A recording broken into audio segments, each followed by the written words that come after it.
teman-teman, selamat pagi. Kali ini kita akan membahas mengenai etika dalam bekerja. Namun sebelum itu, izinkan kami memperkenalkan diri terlebih dahulu.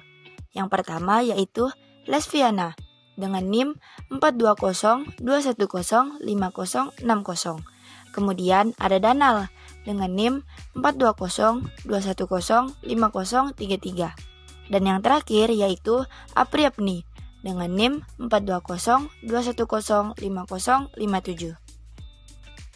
Nah, langsung saja, apa sih etika kerja itu? Etika kerja adalah aturan normatif yang mengandung sistem nilai dan prinsip moral yang merupakan pedoman bagi karyawan dalam melaksanakan tugas pekerjaannya dalam perusahaan. Agregasi dari perilaku karyawan yang beretika kerja merupakan gambaran etika kerja karyawan dalam perusahaan. Karena itu, etika kerja karyawan secara normatif diturunkan dari etika bisnis. Konsekuensinya, etika tidak diterapkan atau ditujukan untuk para karyawan saja. Artinya, kebijakan manajemen yang menyangkut karyawan seharusnya pula beretika. Misalnya, keadilan dan keterbukaan dalam hal kompensasi, karir, dan evaluasi kinerja karyawan. Jadi, setiap keputusan etika dalam perusahaan tidak saja dikaitkan dengan kepentingan manajemen, tetapi juga karyawan. Kemudian, bagaimana dengan prinsip-prinsip etika kerja? Nah, etika kerja terkait dengan apa yang seharusnya dilakukan karyawan atau manajer. Untuk itu, etika kerja setiap karyawan didasari pada prinsip-prinsip berikut ini. Yaitu yang pertama, melaksanakan tugas sesuai dengan visi, misi, dan tujuan perusahaan. Yang kedua, selalu berorientasi pada budaya peningkatan mutu kinerja. Yang ketiga, saling menghormati sesama karyawan. Yang keempat, membangun kerjasama dalam melaksanakan tugas-tugas perusahaan. Yang kelima, memegang amanah atau tanggung jawab dan kejujuran.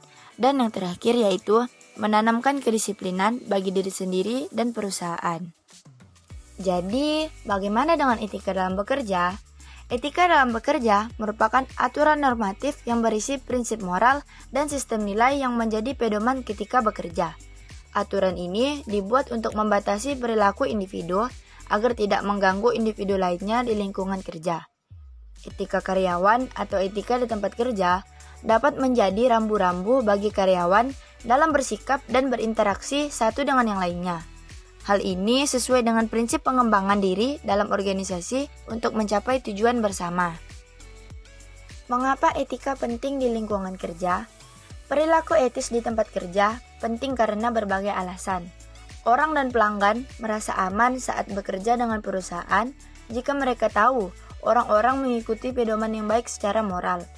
Banyak profesional tidak akan bertahan dalam bisnis jika publik tidak merasa bahwa orang atau perusahaan tersebut beroperasi secara etis. Bank, perwakilan keuangan, pengacara, semuanya harus mengikuti standar etika yang tinggi. Pedoman etika juga mengatur cara perusahaan menangani konflik. Ketika pelanggan mengeluh atau jika rekan kerja menuduh orang lain melakukan kesalahan. Perusahaan yang etis dapat membuka buku pegangan karyawannya dan mengikuti prosedur adil yang ditetapkan untuk mendapatkan penyelesaian. Etika bekerja dalam dunia kerja.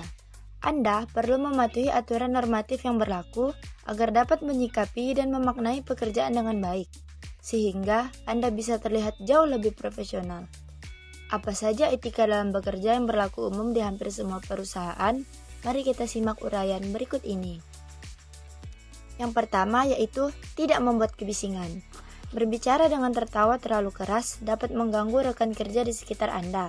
Meskipun tidak ada larangan untuk mengobrol dan tertawa, namun sebaiknya Anda menjaga volume suara agar tidak mengganggu yang lain. Selain itu, hindari kebiasaan bergosip di tempat kerja. Ini merupakan salah satu etika di tempat kerja. Anda juga sebaiknya tidak menyetel musik dengan volume yang besar. Hindari membuat kebisingan dengan mengetuk-ngetukkan sepatu maupun melempar buku ke meja dengan keras. Ketika sedang marah, mungkin Anda terpikir untuk berteriak atau menggebrak meja. Sebaiknya Anda menahan diri dan tetap bersikap tenang selama di tempat kerja. Yang kedua yaitu menjaga kebersihan lingkungan kerja. Setiap karyawan wajib menjaga kebersihan di lingkungan kerjanya. Ada rasa memiliki yang tumbuh sehingga dapat mencintai tempat kerja seperti rumah sendiri. Jangan mengotori meja kerja serta lantai di ruangan dan lingkungan kantor. Pastikan juga Anda tidak membuang sampah sembarangan. Petugas kebersihan memiliki deskripsi pekerjaan masing-masing dengan target yang harus dicapai. Mereka ditugaskan membersihkan area tertentu secara urut dengan waktu dan durasi yang telah ditentukan. Jika Anda menumpahkan minuman ke lantai, sebaiknya Anda membersihkannya sendiri. Menjaga kebersihan termasuk salah satu etika dalam bekerja loh. Yang ketiga, tidak suka mengadu. Sesama rekan kerja seringkali butuh curhat atau sekedar berkeluh kesah tentang masalah yang sedang dihadapi di kantor. Jika Anda mendengar keluh kesah seseorang, jangan mengadukannya ke orang lain, apalagi mengadu ke atasan atau orang yang berkaitan dengan masalah tersebut. Anda dapat memberi saran atau solusi yang menenteramkan jika dibutuhkan. Namun, hindari mengadu dan menceritakannya ke orang lain tanpa persetujuan. Anda perlu berhati-hati dalam bersikap dan berinteraksi di tempat kerja. Dan yang terakhir yaitu tidak melemparkan kesalahan. Setiap karyawan memiliki tugas masing-masing. Seringkali tugas-tugas tersebut saling terkait antara satu dengan yang lain. Jika satu orang melakukan kesalahan, maka orang lain juga bisa terkena imbasnya. Untuk bisa menyelesaikan tugas dengan baik, Anda bisa menerapkan beberapa tips berikut ini. Yang pertama yaitu menjadi produktif dengan membuat rencana mingguan. Yang kedua, multiplikasi waktu Anda dengan menggunakan konsep Rory Vaden. Yang ketiga, cara eliminasi berbagai macam pekerjaan penting. Dan yang keempat, strategi bekerja produktif. Jika terjadi kesalahan dalam bekerja bersama tim, sebaiknya Anda tidak menyalahkan rekan Anda atas dampak yang mengakibatkan terjadinya kesalahan pada tugas Anda sendiri. Jangan melemparkan kesalahan kepada orang lain. Jika diperlukan, kemukakan saja permasalahan yang terjadi tanpa harus menunjukkan kesalahan secara personal. Beberapa perusahaan mungkin menerapkan etika dalam bekerja selain dari yang telah disebutkan di atas. Maka, penting bagi Anda untuk memahami aturan normatif yang berlaku pada perusahaan tempat Anda bekerja. Nah, itu tadi pembahasan kami mengenai etika dalam bekerja. Semoga pembahasan dari kami dapat dipahami dan bermanfaat untuk kita semua. Sekian dari kami, terima kasih dan have a nice day.